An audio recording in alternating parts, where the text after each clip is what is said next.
వీసాలు వచ్చిన వాళ్ళు చాలా హ్యాపీగా, ఎంత ఆనందంగా ఉన్నారంటే వాళ్ళ టెస్ట్ మనీలు చూస్తే నాకే ఒళ్ళు జలధరించే పరిస్థితికి వచ్చింది. వాళ్ళ స్టోరీస్ అంటే చాలా ఒక మనస్సుని కలిసివేసే విధమైన స్టోరీలు. ఒక్కొక్కరు 7 ఏళ్ళు మేము ప్రాక్టీస్ చేసాం, చదువుకున్నాం. ఎవ్రీ ఇయర్ పెడతారన్నారు, పెడతారంటే మేము ఆత్రపడ్డాం. 7 ఏళ్ళు జీవితాన్ని నాశనం చేసుకున్నాం. కడాన మీరు ఏదైతే మెగా డిఎస్సి పెట్టారో అచంచలమైన విశ్వాసంతో కష్టపడ్డాం, రాత్రింబగళ్ళు కష్టపడ్డాం. మా కష్టానికి తగిన ఫలితం దక్కిందని వాళ్ళ కష్టాలు వర్ణించినప్పుడు మనసు కూడా చెలించిపోయే పరిస్థితికి వచ్చింది. అలాంటి రిక్రూట్మెంట్లో ఎక్కడ ఏది జరగకపోతే వీళ్ళు పెట్టిన అధ్యక్ష మీరు చూస్తే allegation SCERT direct convener, DSC convener, ఇంకొక పక్కన డైరెక్టర్ ఒకరే ఉన్నారు. ఇది అడ్మినిస్ట్రేటివ్ కన్వీనియన్స్. ఆయన ఏం చేశారు తప్పులేదు, ఆయన ఒకడున్నాడు కాబట్టి నేను బురద ఇస్తున్నా. This is one allegation. ఇంకొక అలిగేషన్ అధ్యక్ష, ఎవరికో ర్యాంక్ ఒకటి వచ్చిందని. అతని ర్యాంక్ ఒకటి వస్తే నేను కూడా కనుక్కున్నాను ఏంటి ఎట్లా వచ్చిందని. వచ్చింది, వెరిఫికేషన్ రాలేదు. వెరిఫికేషన్ రాకపోతే 1 వచ్చిన వాడికి ఎందుకు ఉద్యోగం ఇవ్వలేదంటారు. అంటే ఏ విధంగా వీళ్ళకు దొరికితే ఆ విధంగా మాట్లాడే పరిస్థితికి వచ్చారు. ఇది ఒక చాలా స్పష్టంగా అది కూడా వెరిఫై చేస్తే ఇది వాస్తవం. ఇంకో పక్కన అధ్యక్ష lack of transparency in declaring results అంటారు. మొత్తం మీరు రిజల్ట్స్ చూస్తే ఎప్పటికప్పుడు మెరిట్ కమ్ రోస్టర్ లిస్టులన్నీ కూడా డిస్ప్లే చేయడం, కలెక్టర్స్కి వాళ్ళు కూడా నోటీస్ బోర్డులో పెట్టడం, ఆన్లైన్లో ఇప్పటికి కూడా ఏ రోజు ఏం జరిగిందో total process is online beginning to ending. దీనికంటే ట్రాన్స్పరెన్సీ ఏం కావాలి అధ్యక్ష? నేను మిగిలిన విషయాలు ఉన్నాయి, ఆ విషయాలు ఇప్పుడు మహాడక్కర్లే, తర్వాత మహాడుకోవచ్చు. కానీ ఇక్కడ జరిగిన విధానం చాలా ముఖ్యం అధ్యక్ష. ఇంకొక పక్కన అధ్యక్ష audio recording DSC sports quota జరిగింది. ఎవడో మహాడుకుంటున్నాడు, వాళ్ళపైన స్పోర్ట్స్ కౌన్సిలే అథారిటీనే కేసు పెట్టారు, అరెస్ట్ చేశారు. అరెస్ట్ పెడితే బెయిల్లో వచ్చాడు. ఈ ప్రభుత్వం ఎవరిని ఉపేక్షించాం. నేను ఒకటే చెప్తున్నా, ఎవడైనా ఈ ప్రభుత్వంలో ఫ్రాడ్ చేయాలంటే ఎవరిని వదిలిపెట్టే సమస్య లేదని మరొక్కసారి హెచ్చరిస్తున్నా.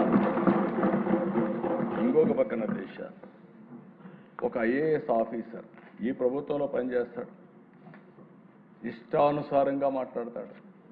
ఒకే క్యాస్ట్కు ఉద్యోగాలు ఇచ్చారంటాడు, అజం ఏమైనా చెప్పినా పర్వాలేదు అనుకుంటున్నాడు.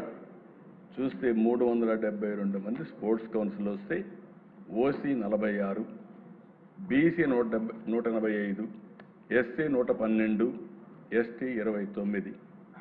ఒక మాజీ మంత్రి ఇష్టానుసారంగా గేమ్స్ అంటే తెలియదు, ఆయన చెప్పేది ప్లే కార్డ్ గేమ్స్ ఆడిన వాళ్ళు కూడా ఇచ్చారంట. ఇది నేను ఇచ్చేది కాదు. Government of India A sports ఆ స్పోర్ట్స్ అంతా చెప్పారు. 65 స్పోర్ట్స్ కేటగిరీస్ కింద గవర్నమెంట్ ఆఫ్ ఇండియా 2024లో నోటిఫై చేశారు. ఆ నోటిఫికేషన్నే ఈ ప్రభుత్వం ఫాలో అయింది తప్ప డీవియేషన్ 0 అని చెప్పి కూడా నేను మీకు తెలియజేస్తున్నా. అంటే నోరుందని ఏదంటే పారేయడం, ఇష్టానుసారంగా మాట్లాడడం. మనం ఏదైనా కానీ మాట్లాడితే అడ్డంగా మాట్లాడే పరిస్థితికి వచ్చారు. ఒకటి కాదు అధ్యక్ష, 336 కేసులు వేశారు. నా జీవితంలో ఎప్పుడూ నేను చూడలేదు, ఇలాంటి లిటిగెంట్ పార్టీని నేను చూడలేదు. ఈ పార్టీనే లిటిగెంట్, వాళ్ళు మొత్తం లిటిగెంట్స్ తయారు చేస్తున్నారు. వీళ్ళు అవినీతితో డబ్బులు సంపాదిస్తున్నారు.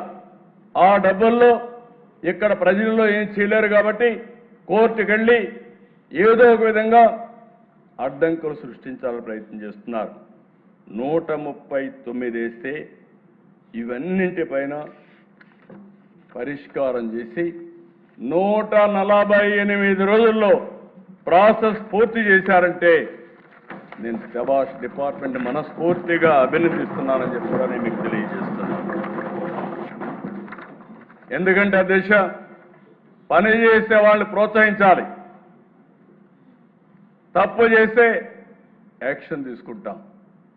డిపార్ట్మెంట్ వీళ్ళు ఆరోపణలు చేస్తే ఆరోపణకి వాస్తవాల్ని ట్రూత్ని విత్ సర్టిఫికెట్స్ సహా విత్ వెరిఫికేషన్ సహా సాక్ష్యాధారాలు చెప్తే ఇంకా మాట్లాడే పరిస్థితి ఉన్నారు.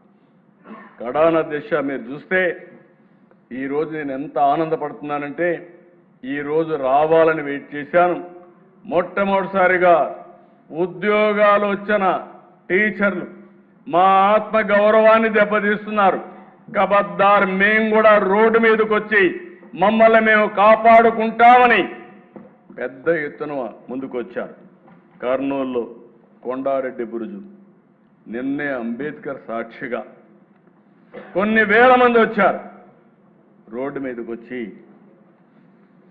మేము చదువుకున్నాం, మా మెరిట్ని అవమానం చేయొద్దండి, మా ఆత్మాభిమానాన్ని దెబ్బతీయద్దండి, మేం పిల్లలకు చదువు చెప్పాలని చిత్తశుద్ధితో వచ్చాం, మా జీవితాలకు కూడా ఉద్యోగం అవసరం.